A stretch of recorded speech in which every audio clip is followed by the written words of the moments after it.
কল্পনা করুন, আপনি একটা কার্টুন দেখছেন আর কয়েক বছর পর দেখলেন সেই কার্টুনের গল্প আসলেই বাস্তবে ঘটে গেছে। অবিশ্বাস্য, তাই না?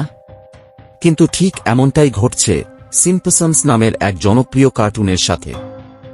আজ আমরা জানব সিম্পসনস কি অবাক করা ভবিষ্যৎবাণী করেছিল, আর তার কতগুলো আজ বাস্তব হয়ে গেছে, আর এখনো কত রহস্যময় ভবিষ্যৎবাণী বাস্তব হওয়ার অপেক্ষায়।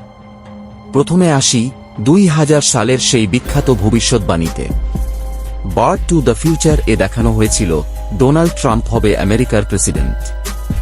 সবাই হাসাহাসি করেছিল, কিন্তু 2016 সালে ডোনাল্ড ট্রাম্প সত্যিই প্রেসিডেন্ট নির্বাচিত হন। অবাক হচ্ছেন? সামনে আরও আছে। দ্বিতীয়টি, স্মার্ট ওয়াচের আগাম ইঙ্গিত। 1995 সালের একটি পর্বে লিসা সিম্পসন তার হাতে কথা বলার মতো একটা ঘড়ি ব্যবহার করছিল। সেই সময়ে এমন প্রযুক্তি ছিলই না। আর আজ আমাদের হাতে রয়েছে অ্যাপল ওয়াচ, স্যামসুং জিয়ার, যা দিয়ে কল করা যায়, মেসেজ পাঠানো যায়। সিম্পসনস যেন সময়ের চেয়ে এগিয়ে ছিল। তৃতীয়টি, ডিজনি কিনে নেয় ফক্স।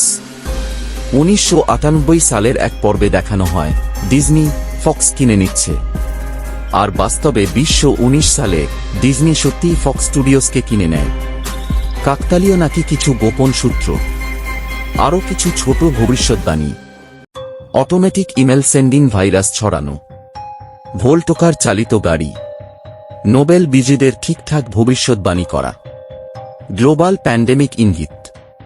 কিন্তু এখনো কিছু রহস্য বাকি। কিছু পর্বে দেখানো হয়েছে মানুষ মঙ্গল গ্রহে পাড়ি জমাবে, ভার্চুয়াল রিয়ালিটির আরও উন্নত রূপ আসবে, ফুড প্রিন্টিং টেকনোলজি সহজলভ্য হবে।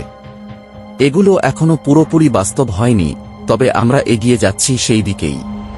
তাহলে প্রশ্ন উঠছে, সিম্পসনসের নির্মাতারা কি সত্যিই ভবিষ্যৎ দেখতে পারেন? নাকি সময় ভ্রমণ সম্ভব? নাকি সবই নিছক কাকতালীয়? আপনি কি মনে করেন? কমেন্টে জানান আপনার মতামত। আর এমন মজার রহস্য আর অবাক করা তথ্য জানতে এখনই সাবস্ক্রাইব করুন অদ্ভুত আভাস চ্যানেলকে।